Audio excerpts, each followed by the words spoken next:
गुस्सा देखो उसका।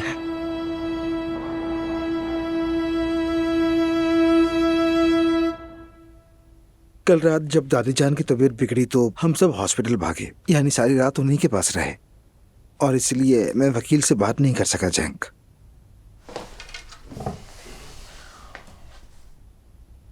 कल रात से बतूल की कस्टडी की केस के लिए कंपनी के वकील नाइल साहब तक पहुंचने की कोशिश कर रहा हूं। नहीं, वो कॉल बैक भी नहीं कर रहे। यकीनन बाबा ने उन्हें कह दिया होगा कि अगर वो फोन करे तो कॉल बैक मत करना, मदद मत करना, जैसे चाहे वो खुद देख ले। खैर छोड़ो भाई, अब मैं क्या ही कर सकता हूँ। वैसे भी मैंने एक बहुत अच्छा वकील ढूंढ लिया है, आज उसी से मिलूंगा।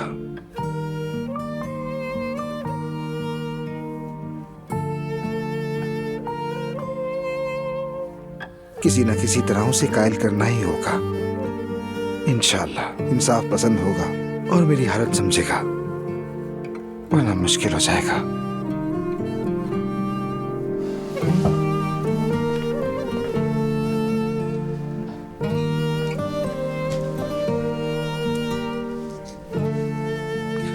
वैसे भी एक यही मौका है हमारे पास, इसलिए मैं आज उससे मिलने उसके पास जा रहा हूँ। तुम्हारी गाड़ी ले जाऊं क्या?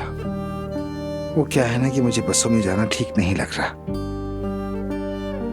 बहुत शुक्रिया भाई, फिर मिलते हैं। ओके, खुदा हाफिज।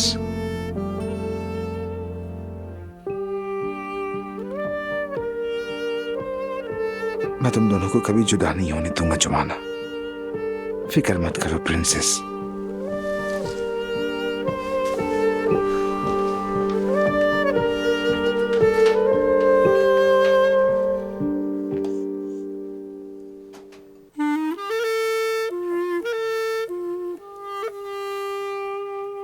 आपा प्लीज बताएं इसका नाम क्या रखें?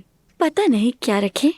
हम रख लेते हैं। अच्छा, हम ही सही, जो तुम चाहोगी वही होगा मेरी जान। तो हम के लिए एक जूस भी। आपा अगर स्कूल खुला होता तो हम ये लंच बॉक्स में रखते ना, क्या कहती हैं आप? हाँ, लेकिन स्कूल में कुछ काम हो रहा है, पाइपलाइन वगैरह ठीक कर रहे हैं वो लोग। कल फिर हम दोनों हाथ में हाथ डालकर साथ में स्कूल जाएंगे। ये अच्छी बात है, मुझे आपके साथ ही स्कूल जाना अच्छा लगता है, किसी और के साथ नहीं लगता।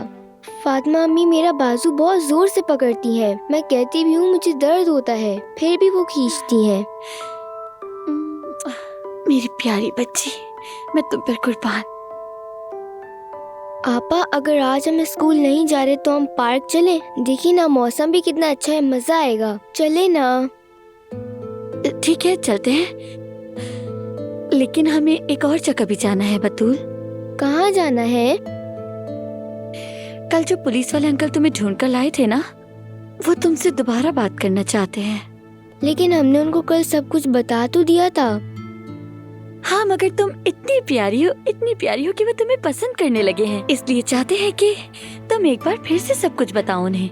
अच्छा ठीक है, पहले हम हमको खा लेते हैं। ठीक है, हम हमको खा लेते हैं।